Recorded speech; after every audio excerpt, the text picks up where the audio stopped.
Here are the Yes. NFL prospects that I'd be looking at here. Well, the first is the right tackle from BYU, Blake Freeland, right? This dude, he's an That's it. athletic freak. Yeah. Niners Twitter's been talking about him a buzz, but he's a good player and he's a right tackle. As we know, McKivitz is penciled in there, all right? Yeah. McKivitz, you know, I think he's going to be solid. Like I think he's all right.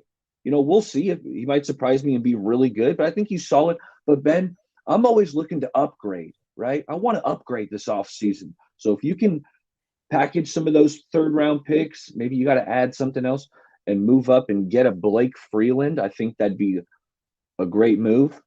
And I got a couple pass rushers also for you, Okay. Ben, because I want an edge rusher opposite Bosa. Like obviously Drake Jackson's there, but I mean, he couldn't get on the field last year. I'm still Yes. optimistic about Drake. What I've been saying on my channel, Ben, is I want Drake to be that guy who comes back with like a improved body. Like I want the reporter saying in training camp, like, "Hey, Drake Jackson, man, this dude's yoked up. Like he was working out this offseason." That's what I'm Yeah. hoping from Drake. But I want to add to that room. I want to give Chris Kosaric some more talent. And Nick Herbig out of Wisconsin, this dude's a speed rusher. He had something like 10, 11 sacks last year. He can get after the quarterback, ran a 4.66, if I'm not mistaken. But I really like Nick Herbig, and he played in that Okay. wide nine alignment in college at Wisconsin. He did a lot of that. So I feel like the transition might be a bit smoother. The only thing with that, and it's been pointed out to me, he doesn't have the long arms. And I feel Yeah. like the Niners kind of like some long armed defensive ends. So they might. So if that's the case, I got one more Okay. defensive end that the Niners should be looking at, and they would probably have to go trade up to go get him. And it's Isaiah Foskey out of Notre Dame. I've seen him. Yeah. Yeah, this guy. I mean, he's got the sack record now at Notre Dame. He broke Justin Tuck's sack record at Notre Dame. He's been extremely productive throughout his career. He's got the size. I'm trying to pull up my notes on Well, him here. real Yeah, quick. I mean, Foskey, I mean, that Notre Dame defense has been great for so many years. That's why they've been in contention for the college football playoffs for so many years. I mean, that yeah. offense has never been the story for Notre Dame. If you watch any college football at all, it's always been the defense is that foundation. Are you still on your looking for your notes, or will I Oh, I read got them my back? notes. So on Okay. Isaiah Foskey, last season he had 12 sacks. He's got this jump swipe move that Okay. I just love to see. He's got these pass rush moves that are advanced that kind of really caught my eye. He's a physical specimen, and just his array of pass rush moves. He's got the long arm move. He's got a versatile array of rush moves. And I think he'd be really good opposite Bosa. But the thing is, they probably got to go up to get him. Hmm.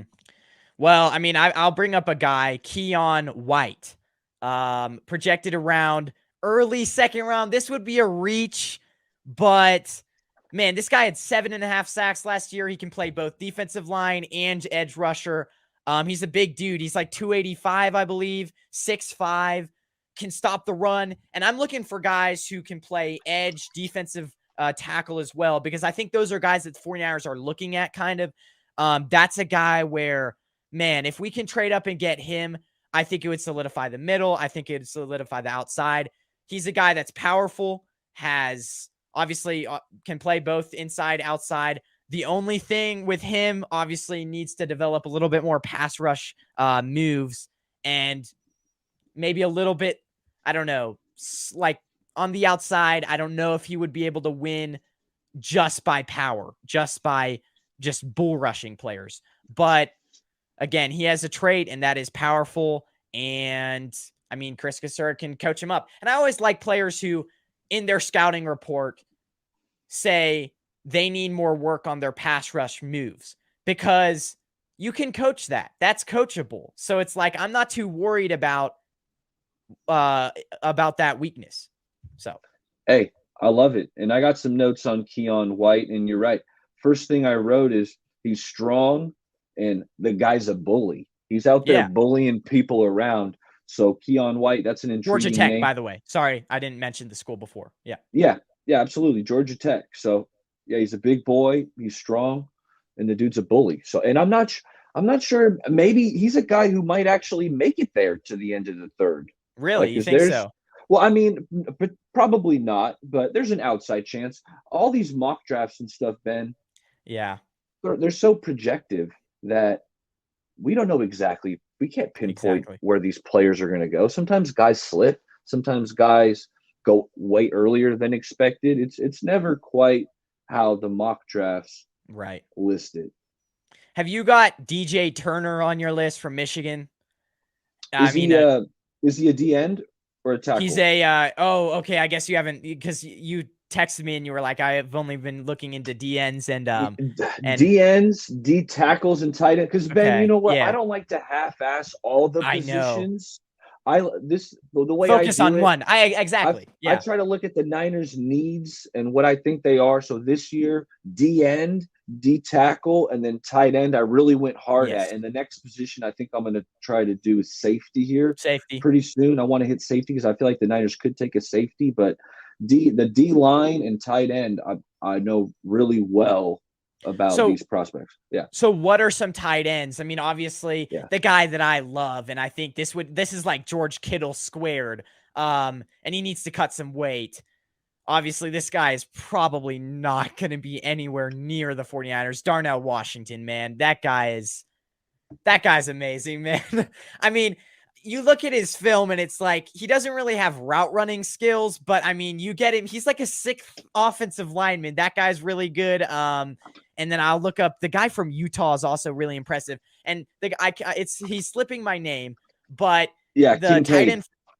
What? Dalton Kincaid. Yeah, that guy could actually, like, they're projecting him like late first round, but that guy could maybe possibly slip because he's almost like a wide receiver. He doesn't have too much blocking skills. So I could see teams looking at him and being like, I mean, I could see him slipping to the second round just because he doesn't have that blocking ability as a tight end.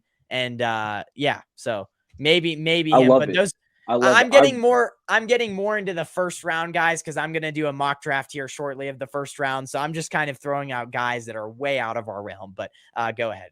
Hey, I don't hate it because Dalton Kincaid is a really good prospect. I wrote he's crazy coordinated. He's sudden out of his breaks. He's got good feel, and I subscribe to PFF. So a lot of these tight ends I wrote down like their run blocking grades because that matters.